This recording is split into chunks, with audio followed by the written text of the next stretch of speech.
Welcome back to the Food Forest, everybody. The other day I did a top 7 mistakes in my garden video, and it was actually incorrectly titled. It should really be number 2 to 8 of the worst mistakes that I've made in the garden. Today we're going to talk about number 1, the single worst mistake that I've made, and it's all about getting contamination into your soils and in your gardens. We're going to talk about wood chips, leaves, manure, and compost. So let's get right to it. These are some type 1 errors that you can make, and by that I mean it is a big mistake and you will pay for it for a very long time.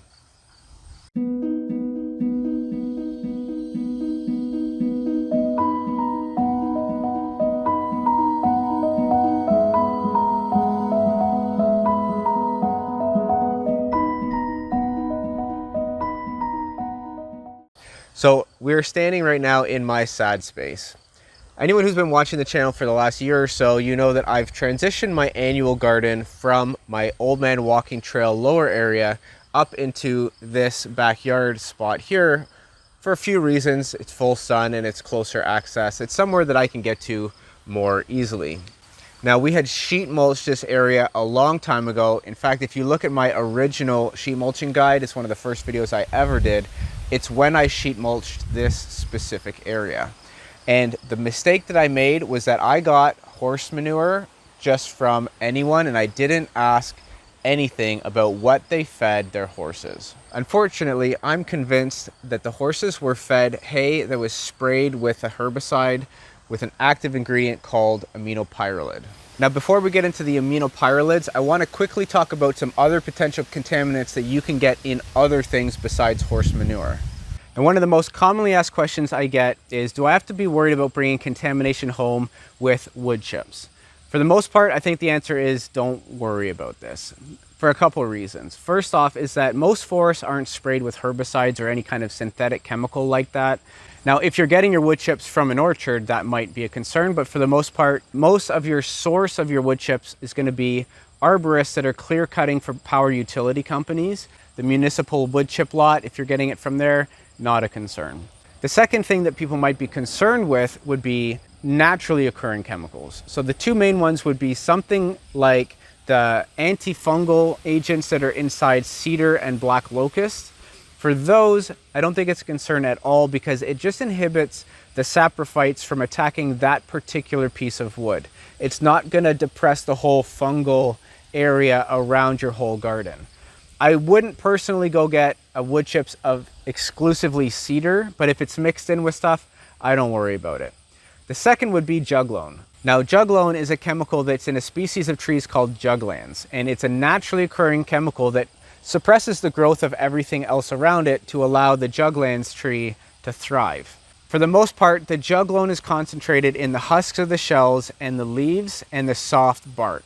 So when you're getting wood chips, you're mostly just getting heartwood, ramio wood, a little bit of bark, a little bit of leaves depending. But for the most part, it's going to be a mix of several species of trees, but then also several different types of leaves and bark and all that kind of stuff mixed together. So I don't think it's a concern at all. It also breaks down over time. I've found that it's not really something I should worry about.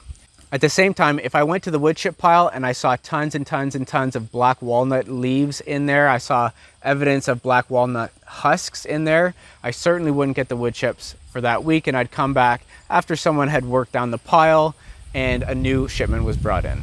And if you're doing something like chip drop, you can put in the notes field that you don't want any kind of jugland species, and they'll know what that means. Whether they follow it or not, that's another thing. Who knows? Now, another source of contamination would be leaf bags. So if you're like me and you go around in the fall and collect leaf bags, then the juglone concern goes a little bit higher of a concern. And the reason for this is that the juglone is higher concentration in the leaves. So if you're driving around a neighborhood and you see a giant walnut tree, then maybe don't collect leaves from that specific area. If it's a mix of a bunch of different trees, again, I don't worry about it. But if it's just a bunch of juglands species leaves, I'll avoid it. One more area of concern with leaves is actually herbicides from the lawn. So drive around now and look for where you get leaves and look what their lawn looks like. If it's that immaculate looking lawn, maybe take note and don't get leaves from that person this fall. One thing I like to do is look for those old turn of the century houses, the wartime homes that have really, really large trees, and the shade is so big because everyone around them has large trees that grasses just can't grow, whether they put herbicide and fertilizers and all that or not. So I look for people who have gardens under giant maple trees, and they're a really good candidate for getting your leaf bags in the fall, especially if they shred them, and if it's like maple or oak or something that you know is safe for jug loan. Those are the prime time best spots to get your leaves. Okay, so now let's talk about herbicide contamination in compost and manure. One of the nastiest things that you can get in there is a herbicide called Aminopyralid. And the reason why is it has two main things going against it. First off, it lasts for a really long time in your soil. It's only broken up by soil microbiology. And the second thing is that it'll actually pass right through the digestive tract, specifically of horses. So why are aminopyralids used? For the most part, they're there to knock back clover because clover is really unhealthy for cattle to eat. Now, oddly enough, the concern isn't as high with cow manure, even though that's pretty much why it's sprayed. And the reason for this is that cows have multiple stomachs, and their stomachs are anaerobic. They do anaerobic digestion in their stomachs, and the nasty acids that are in cow stomachs will actually break apart the aminopyralids pretty well, and there's not that much that comes out the other side. Horses, on the other hand, don't have multiple stomachs, and they're typically fed hay, which means it's going to be full of weed seeds and then also potentially these herbicides.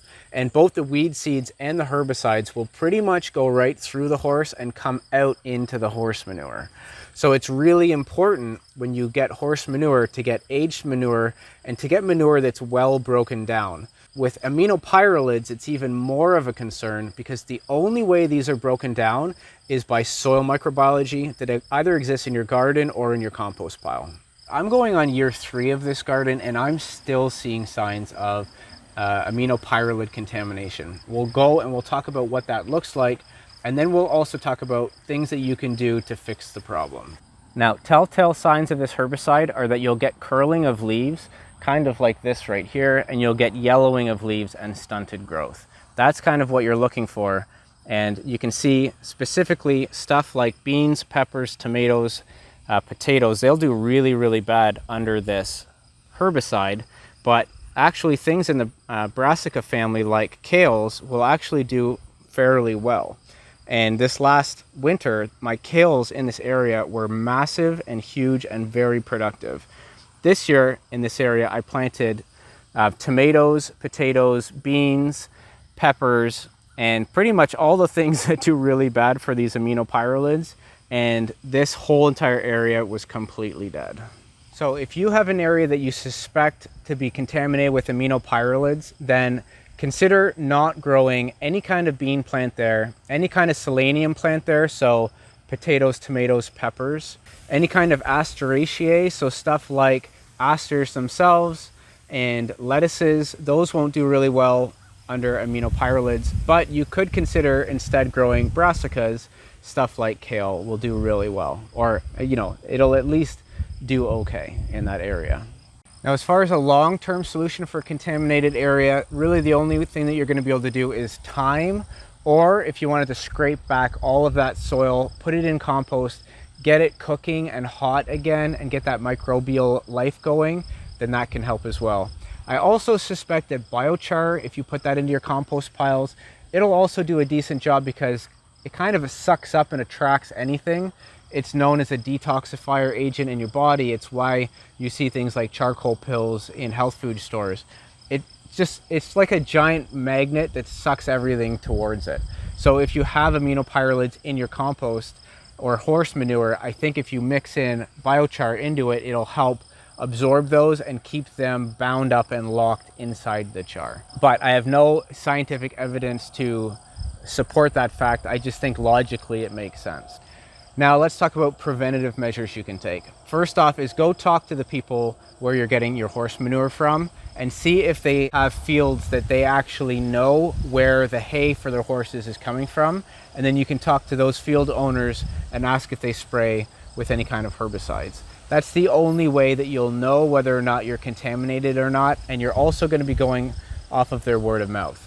The second thing you can do is when you bring your horse manure home, you can put it in a compost pile instead of straight into the gardens and let it sit and mature for another year. And again, try to get it hot, maybe try to put some biochar in there, but try to get that microbial life going, because that is the only way that it breaks down. It's the microbes that will actually break down the chemicals into non-harmful constituents. And then while it's in your compost pile, test it out.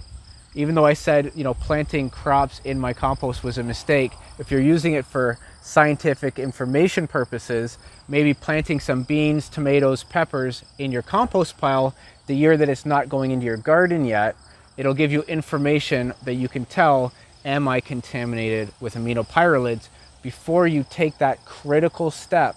It's that critical step where there's no reversal, and you put that in your gardens. Because after that, that herbicide could be right in your soils, and you won't get it out until time allows it to come out.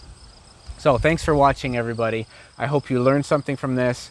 These are potential ways that you can get contamination into your food forest soils, and hopefully I can help you avoid a critical type 1 error that could set you back years or potentially even longer.